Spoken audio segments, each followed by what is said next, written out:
sobre una bacteria que es muy importante, que está dentro de este grupo, que se llama los haemófilos. Hemos terminado de hablar con aquellas bacterias cuya morfología son los cocos, tanto gram positivos como gram negativos, y a partir de hoy vamos a empezar a hablar sobre otro tipo de morfología, que son los bacilos.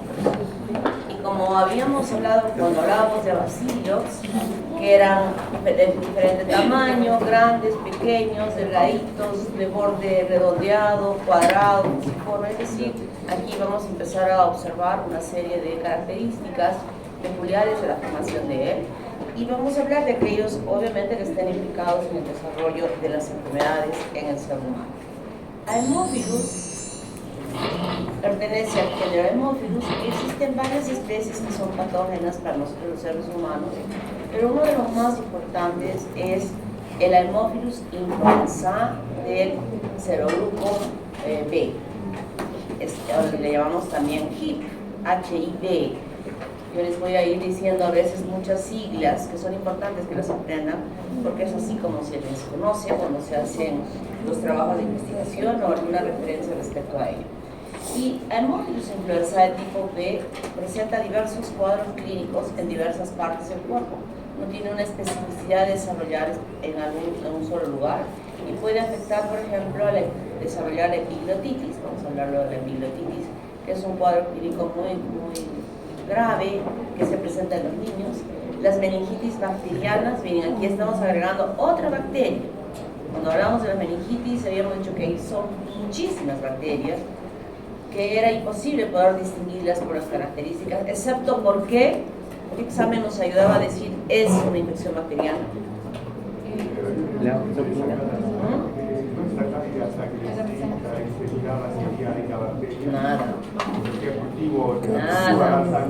Nada. ¿Cuál es aquel examen que nos puede ayudar, que se hace en el líquido cefalorraquídeo, que nos va a ayudar a decir estamos frente a una infección bacteriana? No sé, es un nombre con K. No. El citoquímico delegado, aquel niño de colito negro, no sé cómo se llama. Citoquímico, eso es fundamental para poder ayudarnos a no diferenciar las bacterias, ojo, sino he dicho que este citoquímico nos ayuda a diferenciar es bacteriana, es viral, es parasitaria o es por Mycobacterium gratotuberculosis, que tiene características muy propias. Igualmente desarrolla neumonía o dilismedia, sobre todo en niños menores de 4 años. Es más, cuando hablamos de meningitis, muchas veces antes de que se estableciera la aplicación de la vacuna, porque existe una vacuna contra él, más o menos entre los 2 a 18 meses, 3 a 18 meses, las meningitis eran producidas por esta bacteria. Claro que ahora ha modificado esta estadística porque hay la aplicación de la vacuna que previene una infección por esta bacteria. Pero cuando hablamos de otitis media, por ejemplo, ahí está implicada esta bacteria. También está el Haemophilus aegyptius, que está implicada en el desarrollo de conjuntivitis purulentas. O sea, estoy sumando, miren, hemos hablado del estafilococo, del streptococo, del gonococo, la producción de las conjuntivitis, y ahora estoy sumando que también está implicada este Haemophilus aegyptius. Y otro que es importante es el Haemophilus ducreyi, que produce una enfermedad que se llama chancroide.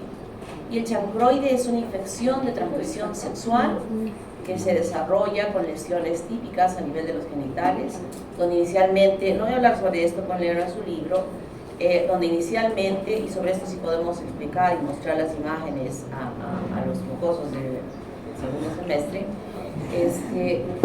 este chancroide inicia con la formación de una pápula. Ya hemos dicho, ¿no? Ya les he dicho que un exantema es mácula, pápula. La pápula es como una roncha. Y luego sobre la parte apical de esta roncha de la pápula aparece una ulceración, una pequeña ulceración que se va extendiendo, pero esta es dolorosa. Miren lo que estoy diciendo en este momento, dolorosa, porque existe otra lesión que se manifiesta casi por las mismas características, donde esa lesión ulcerosa y toda enrojecida no es dolorosa. esta dolorosa. Y esta empieza con una pápula. Y en cambio, la que es dolorosa también empieza con una pápula, pero nos referimos a el chancro producido por la sífilis, el treponema pallidum. Esa úlcera, en el caso del treponema pallidum, no duele. En cambio, en este caso sí duele. Y diferenciamos a que puede haber habido una evolución a úlcera cuando también por el herpes se produce úlceras cuando las vesículas han confluido. Entonces, miren qué importante es, porque cuando nos llega a nosotros a la consulta, va a ser el paciente va a estar ahí y nosotros vamos a decir, ¿y ahora qué será? Porque la úlcera va a ser muy similar. En el caso del herpes, por ejemplo, le vamos a preguntar, ¿de frente apareció esta lesión sobre una cosita que se elevó? El paciente va a decir, no, primero había unas pequeñas vesículas chiquititas, como unas ampollitas chiquititas. Entonces, en ese caso, luego que llena a nosotros, ya con la úlcera, estamos frente a una lesión por herpes. Y también es dolorosa, obviamente, pero antecedente de la previa manifestación de las vesículas nos ayudan a nosotros que estamos frente a un herpes. En el caso tanto de sífilis como de chancroide, se inician inicialmente sobre una pápula y luego la aparición de la úlcera. En una duele y en la otra no duele. Además que en esta sí va a haber el crecimiento de los ganglios regionales a nivel inguinal cuando se está presentando a este nivel. ¿Está claro? ¿Saben cómo diferenciar? Voy a poner el caso clínico. Lesión ulcerosa dolorosa que se inicia sobre pequeñas vesículas. Herpes. Miren, es importante, ¿verdad? Como le preguntamos al paciente. El paciente es el que nos dice a nosotros los diagnósticos. Claro, tenemos que saber, para saber cómo preguntar. Y para saber cómo preguntar, ¿qué tenemos que saber? Mucho. Entonces, el Haemophilus influenzae tipo B es un bacilo pequeño, gram negativo, pleomórfico, inmóvil. ¿Qué significa pleomórfico? Que es un bacilo, pero no es todos igualitos, ¿no? Unos son más flacos, son gorditos en la parte central, o sea, tiene diferentes formas y no tiene flagelos. Esta es la característica y esto es lo que nosotros vamos probablemente a encontrar. Estamos frente a una meningitis y hemos tenido la suerte. Primero ya dije en la clase pasada, lo primero que tenemos que hacer es aprender tan bien, estudiar tan bien, para poder hacer un buen diagnóstico. Yo ahora estoy bastante contenta y feliz. ¿Por qué? Porque me desperté con un dolor de estómago horrible hoy día por una comida horrorosa que comí fuera. Creo que es una toxina, porque solo probé y era horrible. Dije, esto no me gusta, no lo voy a comer. Y creo que fue una toxina, porque casi al poco tiempo de haber comido lo poquito, me dolía el estómago. Yo esperaba que tuviera vómitos, diarrea, no tuve nada de eso, solo el dolor, ese dolor tipo cólico que hasta ahora lo tengo, y aquí tengo mi matecito. Me desperté con el dolor y me acordé que un sobrino mío se presentó ayer al examen de la residencia, que ha sido. Él escogió una especialidad que es cirugía de cabeza y cuello y maxilofacial, o sea, toda la operación de acá. Y de verdad les digo, es tan difícil, hay que ser bien capo para poder ingresar a cualquier especialidad, y hay algunas que son mucho más todavía, más complicadas. Y esta, por ejemplo, la Católica daba una plaza, pero no era una plaza para aquí, o sea, me refiero a que en esa especialidad era a nivel nacional. O sea, aquí una, y en Lima, 14 plazas en Lima y una para aquí. Y entonces yo empecé a buscar, me desperté y me metí con Areme, empecé a buscar los datos y no lo encontraba, y decía, ay Dios mío, no ingresó. Pero había otra lista que decía específicamente de algunas especialidades que son a nivel nacional y otras que son a nivel regional, o sea, por lugares. Y lo encontré allí, a este chico. Me siento muy contenta. Era muy estudioso, estudió aquí, bastante estudioso, pero no fue el primer puesto. No sé cómo le fue el primer puesto, porque son 7,000 postulantes a nivel nacional. 7,000. Cuando ustedes salgan, ¿cuántos serán? 8,000. ¿Por qué creen que los fastidio? ¿Por qué soy tan chinchi, tan pesada? Yo sé que soy chinchi pesada, lo sé, pero es porque sus papás o su familia sientan la alegría que siento yo por este sobrino mío en este momento. Él terminó recién el año pasado. Terminó con su título de médico y también terminó con el título de haber embarazado a su enamorado. Pero bueno, creo que eso lo estimuló a chancar, a repasar, ¿no? Y ahora es otra responsabilidad. Bueno, la chica es linda, la queremos.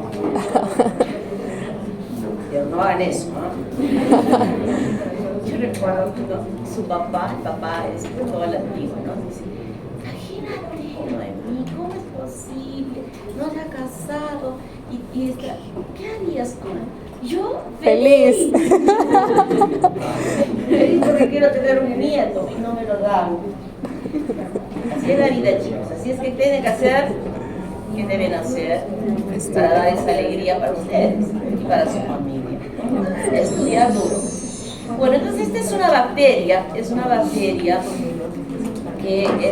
no es tan fácil cultivar, pero hay requerimientos especiales en ella para permitir su crecimiento. Se puede cultivar en agar sangre de caballo o conejo, en la nuestra no. Aquí no va a crecer, estos agares que hemos estado preparando en el laboratorio, allí no van a crecer. Y este agar también tiene que tener una peculiaridad en su preparación, que va a ser el agar chocolate. Y el agar chocolate es el agar sangre, pero que se ha puesto a una temperatura mayor para liberar algunos componentes de la sangre, los glóbulos rojos, en su cocción, y que pueda permitir luego que estén hábiles y que van a ser utilizados por la bacteria. Las colonias que crecen aquí son ligeramente mucoides, no presentan hemólisis y es un anaerobio facultativo. Pero este agar requiere adicionantes importantísimos, requiere los factores X de mina, que son componentes de la coagulación y de la sangre, y también el componente B, que le sirve para crecer. Este componente B es la nicotinamida y fosfato, que tiene que muchas veces, si no se tiene, adicionar al medio, haciendo las pruebas si están o no están presentes, y adicionar al medio para que pueda permitir el crecimiento de la bacteria. Si no se adiciona esto, no va a crecer. Por eso les decía, necesita de aportes extras para que pueda suceder. Y otra forma de poder cultivar a ella es sembrar en el agar sangre, donde hemos sembrado ya la muestra globalmente, y luego sobre la muestra cogemos una colonia, que la tenemos siempre, de Staphylococcus aureus, y hacemos una estría. Y al lado de esta estría, que ya sabemos cuando hay muchas colonias del estafilococo, crecen masivamente y ni siquiera se ven individualizadas, ¿verdad? O sea, es una sembrada así gruesa con colonias de Staphylococcus aureus, y alrededor de él, miren, cómo crecen estas colonias chiquititas que parecen un rocío. Bueno, están ampliadas acá, pero se ve como que fuera un rocío que ha crecido alrededor. Como factores de virulencia importantísimos de esta bacteria está la cápsula.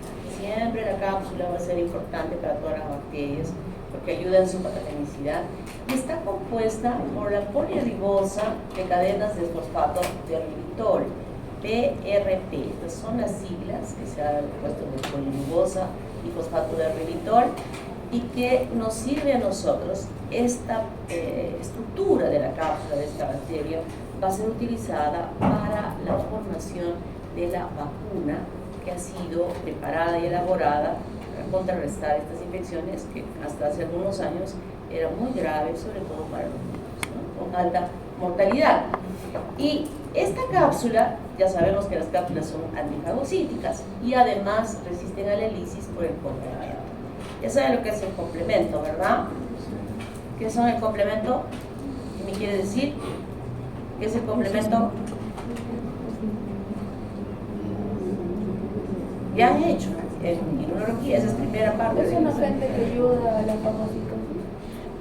¿Cuál es la composición de ese agente? Rodrigo. C3. Serían las interleucinas. Las interleucinas. ¿No? Son conjuntos de proteínas que se activan en cadena para poder dañar a la célula y pertenecen a la inmunidad humoral. Y es la primera defensa.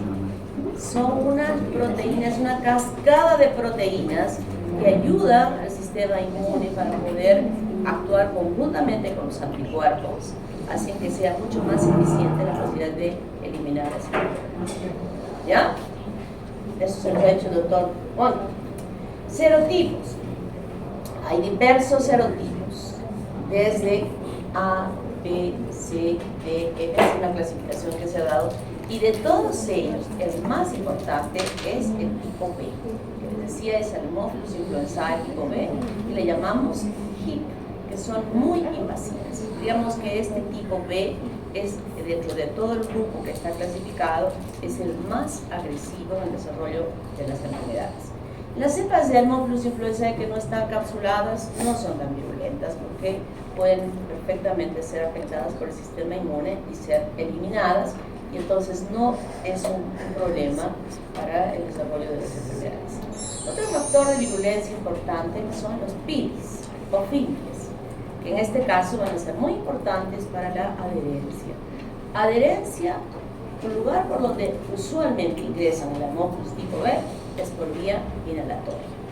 Entonces es importante para que se empiece a desarrollar el proceso del establecimiento y la colonización, que las bacterias puedan adherirse firmemente a este epitelio y prosiguiendo a esto que pueda desarrollarse la infección.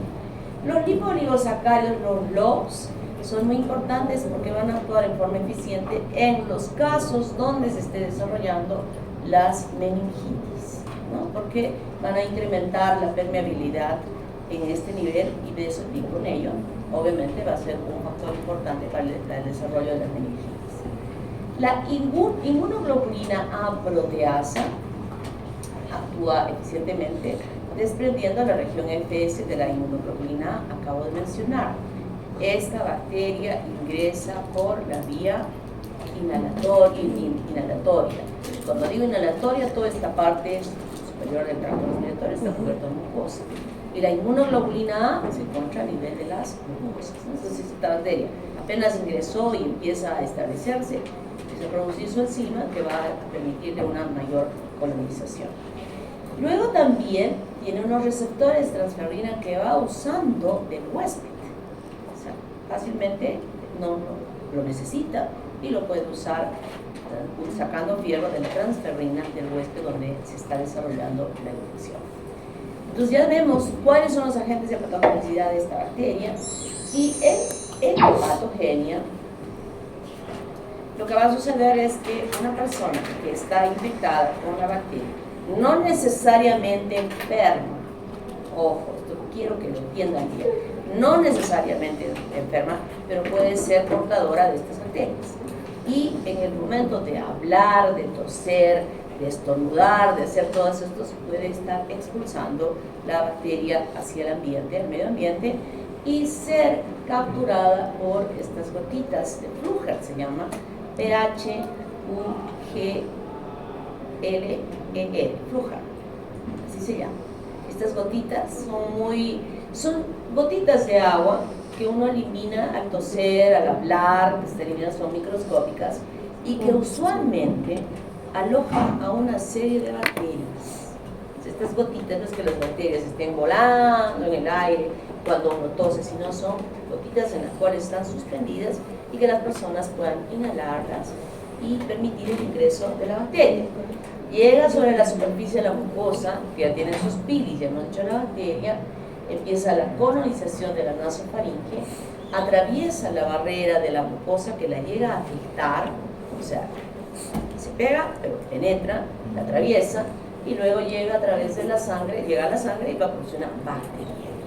Cuando la bacteria llega a través de la sangre a otros lugares, va a tener toda la capacidad de producir otro tipo de cuadros clínicos como meningitis, epilotitis, celulitis. Otra bacteria que produce celulitis, fíjense, no es exclusividad ni de estreptococo ni de estafilococo. Neumonía, con todas las características de ser una neumonía, como habíamos hablado del estreptococo neumoniae o el piógenes, que van tomando segmentos de opacidad en el pulmón. Hasta ese momento no sabemos quién pueda ser quien esté causando este problema. Y otitis media, como habíamos dicho, en los niños menores de 4 años. Puede también llegar a las articulaciones y provocar artritis sépticas. y en el caso poder desarrollar también conjuntivitis. Uno de los cuadros importantes y que de hecho ustedes van a estar en contacto es las epiglotitis. Es un cuadro gravísimo donde se afecta a niños de 6 a 9 meses y niños menores de 4 años. Aquí lo que va a suceder es que el niño puede estar acostándose con un proceso respiratorio sencillo, con algo que no le moleste demasiado, y de pronto como a las 2, 3 de la mañana la madre se espanta porque el niño hace este ruido. O sea que se está obstruyendo la epiglotis y está cerrando la luz de pasaje hacia la parte baja, ¿no? O sea, la parte respiratoria. Esta es una emergencia que cuando nosotros estamos ahí sentaditos, nos adormitados, los responsables, ¿no? Que se quedan en emergencia y ya ponen su brazo sobre el escritorio y están durmiendo, algunos se echan sobre la camilla, otros sinvergüenzas se van a meter hasta su cama, donde tienen cama en el hospital, a dormir bien. Y un poco más se ponen su ropa a dormir y su gorro. Hay de todo en la vida del Señor. ¿Cuál de ellos van a ser ustedes?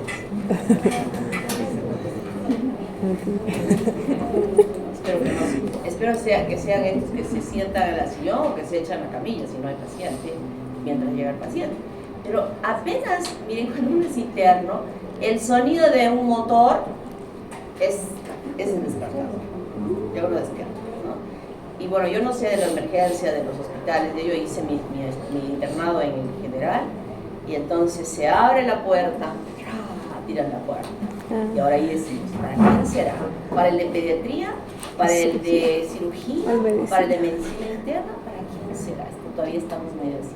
Pero de pronto entendimos esto. Es el niño para pediatría.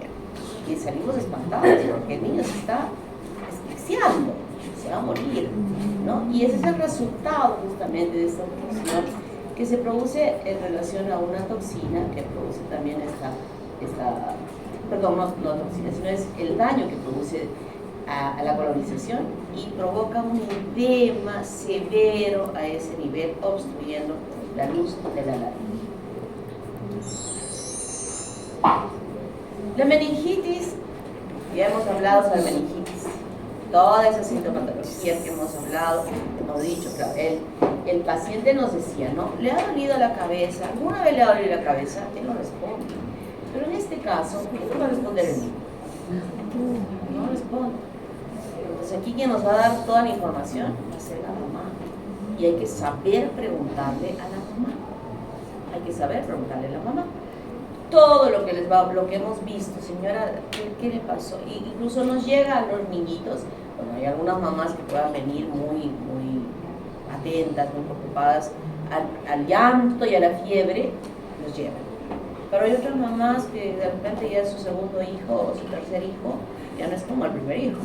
Dice, tuvo fiebre y le di su pastillita y se le bajó la fiebre y ya. Suele suceder. Y cuando de pronto el niño que estaba gritando y gritando, de pronto ya dejó de gritar, ya está mejor, y hay un compromiso del sensorio y le tienen esas condiciones, es que lleva al hospital, ¿no? Entonces ahí, ¿qué podemos hacer? Simplemente buscar los signos meningios que ya hemos aprendido cuáles son, para poder decir estamos frente a un diagnóstico de una meningitis. Pero como vamos a investigar bien, lo que vamos a ver, miren, tiene que haber un antecedente de haber estado en contacto con una persona adulta o otro pequeño que tenga toda esta sintomatología. Esos besos no son expresión de cariño en los niños, son expresión de muerte. ¿Verdad? ¿Dónde le vamos a besar al niño? En el potito, ahí. No hay otro espacio, otro lugar para besar al niño porque podemos estar. Esta es una de las enfermedades, y he nombrado otras, ¿verdad? Y es una de las que pueden transmitirse a través de esos besos. El niño hace esto, ya les he dicho. Se soba las manos y la vez se lo va a llevar a la boca. En los pies se lo va a llevar a la boca. Él hace todo este juego de sus manitos, piecitos por todo lado. Y luego, ¿qué hace? Se mete la mano a la boca. Entonces, esa es la forma de transmisión que se tiene de la infección. Siempre va a estar precedida de una infección de las vías respiratorias superiores, puede también ser de una otitis media, y esta va a permitir el ingreso por contigüidad hacia las meninges y desarrollarse el cuadro de la meningitis.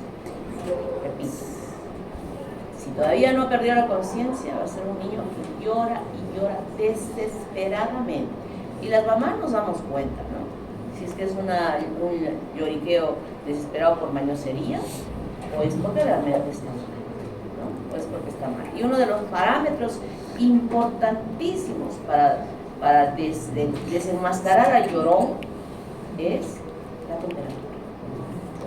O sea, un niño que llora y no tiene fiebre, y que es de esos que se revuelcan y se tiran, esos mañosos, pues, pero si nosotros vemos que tiene fiebre, ese niño que tiene fiebre o vomita o tiene diarrea, son tres elementos muy importantes para pensar que realmente está mal. No se dejen engañar con los llorones, no se dejen. Abdomen bien blandito, suavecito, no tiene diarrea, no tiene tos, no tiene nada y llora y llora. ¡Sas, sas! Calladito. ¿O no? Estos signos y síntomas, ya los y ustedes estarán diciendo, ¿y qué quiere nieto? ¿No? ¿Cuántos han pensado eso? ¿Qué quiere nieto?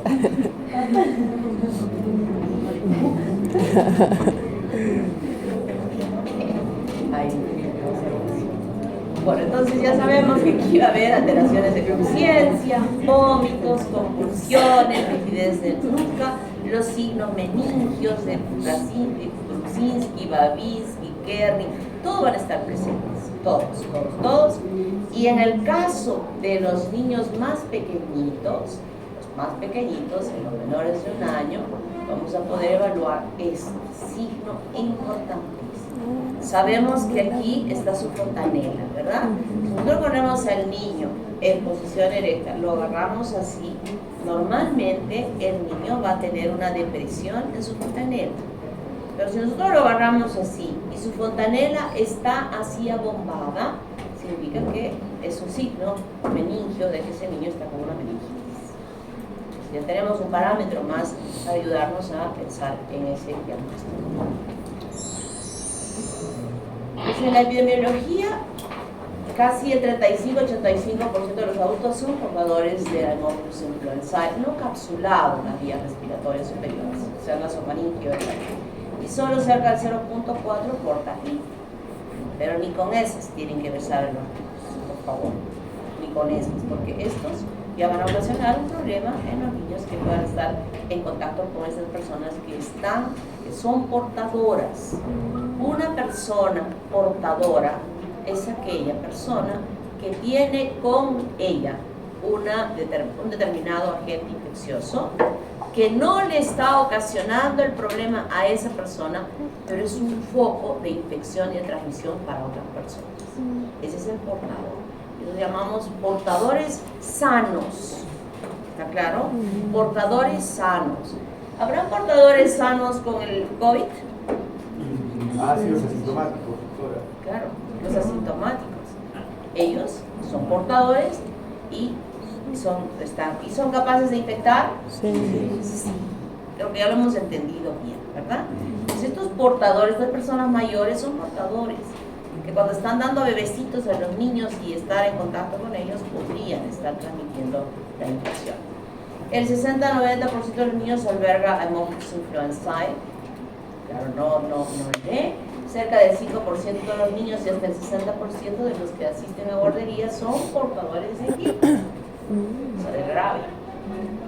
Que probablemente, o sea, nos libramos de muchas cosas, pero a veces no tanto de la respiración, de las infecciones respiratorias, que no son graves. La vacuna está protegiendo. Pero eso no resta de que estos niños puedan estar teniendo a esta bacteria.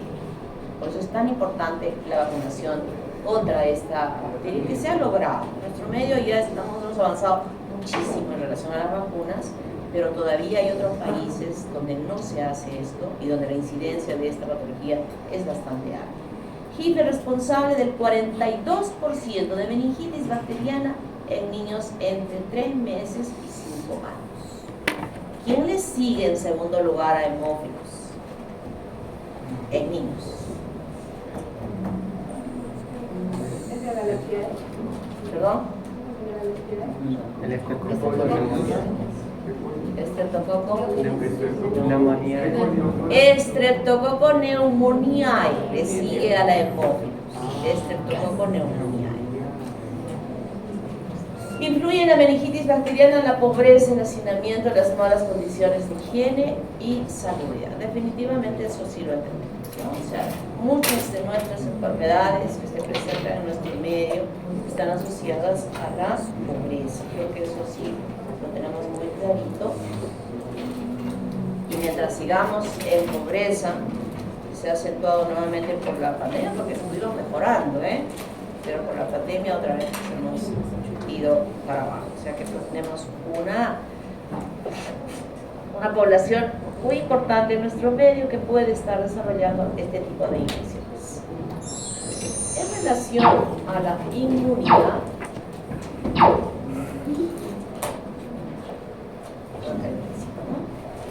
la inmunidad, en individuos inmunocompetentes, es decir, que tienen un buen sistema inmunológico, la diseminación ocurre cuando la cápsula tipo B está presente para evadir las acciones opsónicas de los anticuerpos y la acción lítica del complemento.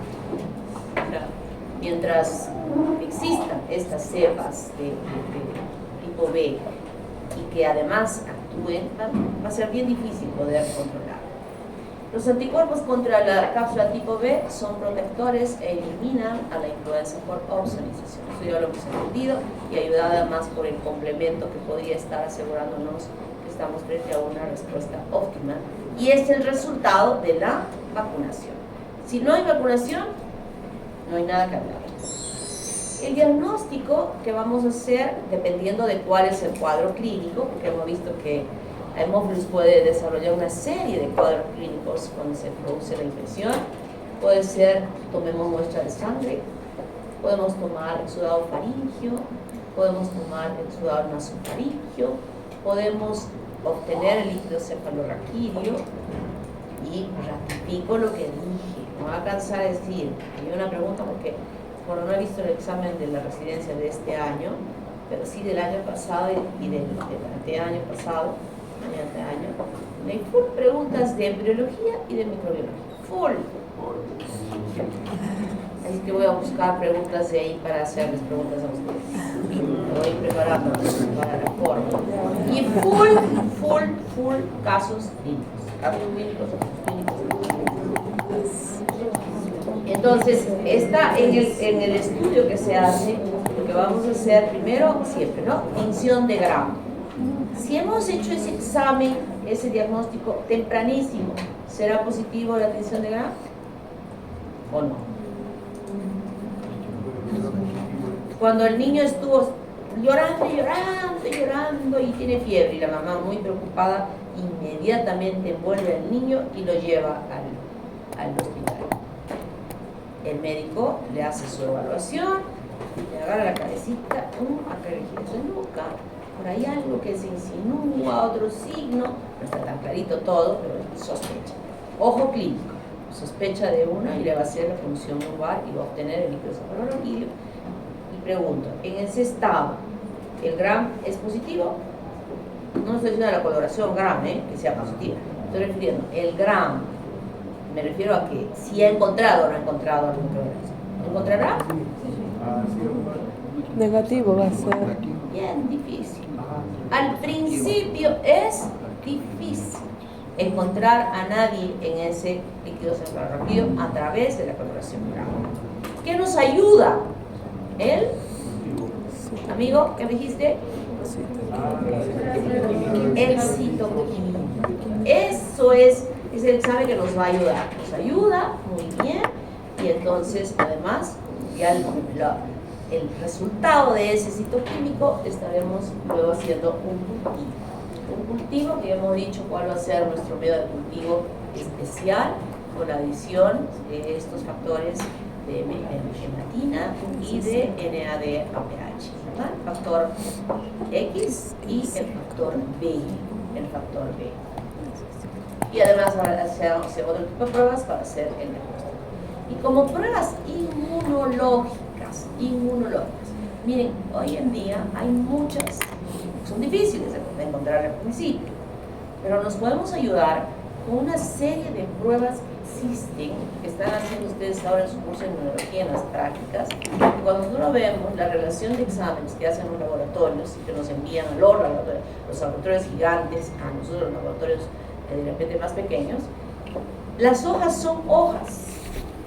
IgG para esto, IgM para esto, IgG, IgM, IgG, IgM, IgG, IgM. Para todas las patologías infecciosas hay una respuesta de anticuerpos en nuestro cuerpo. Y eso es lo que se mide. Y esto es lo que nos da un resultado mucho más rápido que un cultivo que nos va a durar 3 días. Y es difícil porque son tan especiales estas bacterias que no crecen con tanta facilidad, ¿no? Entonces se hace, por ejemplo, aglutinación en látex o en sangre del cíclido rápido de sangre, donde hay esta reacción de antígeno-anticuerpo que aglutina el anticuerpo de la sangre del paciente en la muestra. Nosotros les ponemos el antígeno para que haya esta reacción. Entonces, tenemos ya más acercado el diagnóstico y en forma mucho más específica. Y también usamos la inmunofluorescencia con anticuerpos específicos de conejo del tipo B para la prueba de Kellogg. La prueba de Kellogg es una prueba que permite hinchar más la cápsula. O sea, se evidencia más aquellas bacterias y eso nos ayuda a poder reconocerlas. Y en el líquido cefalorraquídeo el citoquímico nos muestra esto: polimorfos nucleares elevados, glucosa disminuida. El valor de la glucosa en la sangre habitualmente es la mitad de lo que circula en la sangre. ¿Cuánto es el valor normal de glucosa en sangre? De 70 a 100. 70 a 100 glucosa. De 70 a 110. Ese es el valor de miligramos por decilitro en sangre. Cuando tenemos valores mayores a 110, ya tenemos que abrir los ojos y haremos otras pruebas para poder decir, esta es una elevación así, o a qué se debe, y hacemos pruebas, tolerancia a la glucosa, etcétera, etcétera, que ustedes van a hacer ahora en fisiología, ¿no? Cómo se hace la curva de tolerancia a la glucosa, qué significa la hemoglobina glicosilada, etcétera, etcétera. ¿Qué significa la insulina elevada en sangre? Todo eso les van a hacer en fisiopatología probablemente en su curso, ¿no? Proteínas altas, mayor a 120, altas. ¿A qué se deberán estas proteínas que estamos viendo en el líquido cefalorraquídeo? ¿Por qué esas proteínas? ¿Qué representará que haya niveles de proteínas elevados en el líquido cefalorraquídeo?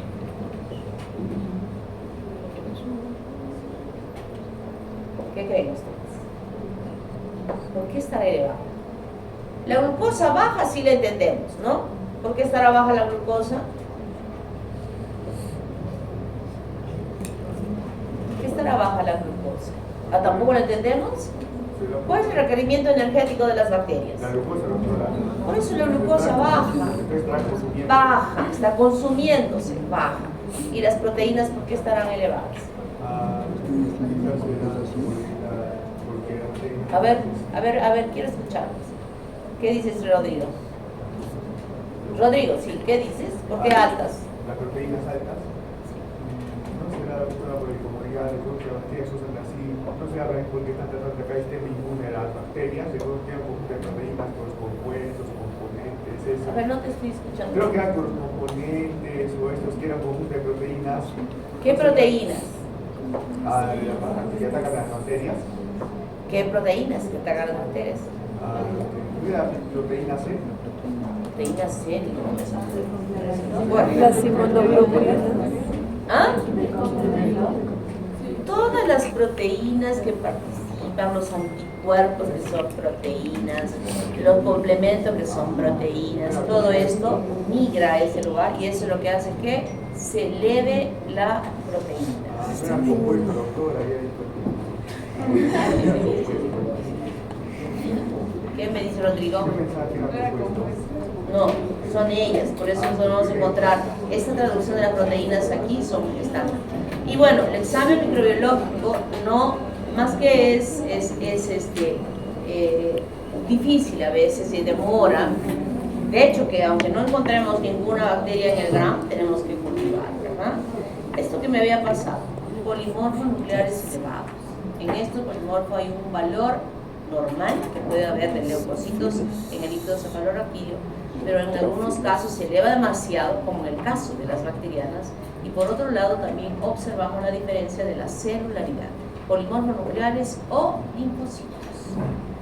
¿Quiénes estarán elevados los linfocitos? Los linfocitos van a estar elevados en las infecciones por el bacilo de la tuberculosis o en las infecciones virales. Pero las bacterianas lo que se eleva son los polimorfos nucleares. Tratamiento. En la epiglotitis, ceftriaxona o cefotaxima. Inmediatamente le pinchamos. Ojo, aquí, en este cuadro de epiglotitis, tenemos que hacer un buen diagnóstico al momento que ingrese el paciente. Un buen diagnóstico. Porque también hay un virus que ocasiona esto y el tratamiento no se requiere de darle ninguna terapia antimicrobiana. Entonces, ese momento que estamos recibiendo con el mismo estridor, tanto a este niño como al otro niño que pueda estar infectado por un virus, es lo mismo. En ese momento tenemos que preguntar a la mamá para tener un diagnóstico más seguro, ¿no? En el otro le vamos a meter en un dispositivo de humedad, de un especial para que se desinflame rápidamente y le ponemos corticoides. Y en este caso le vamos a poner antibióticos. Entonces eso tenemos que diferenciar correctamente. Meningitis con sospecha de HIP, ceftriaxona de 50 a 100 miligramos por kilogramo de peso, y el volumen de esa cantidad la estaremos dividiendo en 1 o 2 dosis durante el día. O cefotaxima de 150 a 200 miligramos por kilogramo lo dividimos también por día, y aquí van a ser de 3, no 3 a 8 dosis, 3 dosis, ¿no? Porque es cada 8 horas. Amoxicilina y cloranfenicol para cepas que no son resistentes, pero mejor en este caso la meningitis. La meningitis no es una infección sencilla. Quiero meterles en su disquito duro. No es una infección sencilla, entonces siempre tenemos que actuar, así como la endocarditis, las septicemias, las meningitis, son infecciones graves y debo empezar con lo mejor que tengo para el tratamiento. ¿Está claro? Sométanse en su cabeza. Y es más, o sea, puede salirles incluso en el antibiograma. Ceftriaxona es súper sensible, pero les puede salir una así medio debilucha como sensible. No podemos usarlas. Usen la que es más potente, porque estamos frente a casos graves. Doctora, ¿a dosis qué se refiere? ¿A los días o a las horas? No, en el día. Ya no. En el día. ¿Y todo por el cuánto cálculo tiempo? que se hace cuando calculamos las terapias antimicrobianas es para un día. Y luego lo dividimos en dosis. O sea, esta no es 8 dosis, sino es cada 8 horas. O sea, 3 dosis al día cada 8 horas. Ya. ¿Y por cuántos días? En el caso de la ceftriaxona, puede ser en una sola aplicación o puede ser en 2 aplicaciones cada 12 horas. ¿Y por cuántos días, doctor? ¿O es uno? El tratamiento, vamos viendo la evolución del paciente, cómo está evolucionando, y usualmente pueden ser hasta 10 días o más, hasta que esté bien recuperado. Y la prevención, es importante esta vacuna que yo ya estuve mencionando. Y esta vacuna se ha desarrollado justamente en relación a esta proteína, este material capsular, estos carbohidratos que habíamos dicho, de los polímeros de ribitol, que está conjugado con el toxoide de difteria. O sea, la vacuna PRP-B no solamente protege a la infección por el hermófilus, sino también por la difteria, que es la que se usa actualmente. O sea, protege las dos. Lo ideal, cuando seguramente el doctor Juanqui les hable sobre las vacunas, tiene algunas características especiales, ¿no? Las características especiales, por ejemplo, sería ideal que en una sola aplicación nos pusieran para todas. Y todavía lo más ideal sería que pudieran aplicarse por vía oral, para que no nos pinche. pero por eso es que se trata al menos de unir varios antígenos que se han obtenido de estos microorganismos para que puedan actuar eficientemente en las respuestas que se va a tener. La vacuna HBOC también está presente, estos componentes de la cápsula, y está conjugado con el CRM, que es un fragmento no tóxico de la toxina difterica, pero que no, parece ser que no hubo muy buena respuesta en la evaluación de la producción de los anticuerpos frente a esta vacuna. La vacuna PRP-OMP, aquí está los carbohidratos de la cápsula, está conjugado con la proteína de la membrana externa de la Neisseria meningitis. La primera nos protege contra la difteria y esta segunda es una asociación para proteger contra la Neisseria meningitis. Estas vacunas se aplican a partir de los 2 meses, a los 4 y a los 6 meses de edad, en forma independiente con la aplicación de la triple, que es la de difteria, pertussis y tétanos. Entonces, la difteria ya no se aplica porque la DPT tiene difteria, pertussis y tétanos. Entonces, ahora están usándose como digamos, esquema de vacunación esta vacuna porque asocia al PRP con la Neisseria meningitis. Entonces, ahora, mientras la DPT, que es una que se aplica usualmente, ya tiene las 3, entonces ya no es necesario aplicar esta, y se aplicaría adicionándole un antígeno de la Neisseria meningitis. ¿Alguna pregunta hasta aquí? Doctora, la dosis con cloramfenicol no sería dañino. No sería. Dañino. En realidad se han hecho estudios en nuestro medio, felizmente que nuestra raza indígena, tenemos una raza indígena, nos protege. El cloramfenicol es una droga que no se usa, por ejemplo, en Estados Unidos en la raza blanca. Deben usarla también con tanta población que hay de latinos allá, seguro que la usan, pero con los blanquitos de allá no la usan, porque en ellos hay una complicación grave que puede producir una hipoplasia o una aplasia medular. ¿Qué significa esto? Que este compuesto se hace tóxico para la médula del hueso y ya no puede producir ni glóbulos rojos ni glóbulos blancos. Eso lo he visto a lo largo de toda mi vida en uno de nuestra raza, que se produce una hipoplasia medular. Por eso es que cuando se aplica este antimicrobiano es necesario estar controlando la sangre. Cómo están los niveles de leucocitos, cómo está el nivel de hemoglobina, cómo están las plaquetas, y se va a monitorear. Casi no se usa en este caso, esta droga se deja reservada para un cuadro clínico que se llama la fiebre tifoidea. Pero en ella también tenemos un límite de poder aplicar, que son 20 gramos. No se puede pasar más de ese, porque podría ser también tóxico. Pero ahora tenemos otras alternativas de medicaciones, como vamos a ver, para tratar la fiebre tifoidea. Y en realidad esta no la usamos mucho, ¿no? Pero tenemos que pensar que si es que no podemos manejar las otras, podemos usar esta. Un uso del cloramfenicol es en las mujeres que presentan EPI. ¿Qué era EPI? Enfermedad pélvica inflamatoria. Enfermedad pélvica inflamatoria asociada fundamentalmente a dispositivos intrauterinos, ¿no? En este caso, la mujer siente que le duele aquí en el hipogastrio y en las fosas ilíacas, y le duele, es un dolor sostenido, es una molestia a este nivel. Entonces, cuando asiste a la consulta, y además tiene un flujo abundante, cuando va a la consulta, el médico se da cuenta que tiene como método anticonceptivo el dispositivo intrauterino. Igualmente introduce estos dedos con esta mano en la vagina y con esta mano está en el abdomen. Entonces, él se mete, es muy doloroso, es un examen bastante doloroso, y palpa el abdomen, en la pared abdominal, con el dedo por acá. Y siente que esa trompa uterina que no debe palparse está ensanchada y está engrosada.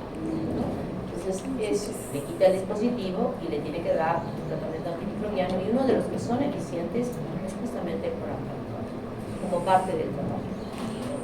pero en ese caso no se utilizan por los 20 gramos, sino se utilizan de repente 10 gramos, un tiempo menor. Y tiene un buen resultado en el tratamiento de las EPIs asociadas a infecciones bacterianas comunes. Estoy hablando de gonorrea, estoy hablando que también podrían estar produciendo. Pero está ahí la posibilidad de nuestra raza de este tipo. Voy a llamarle lista. Llamo a la señora para poder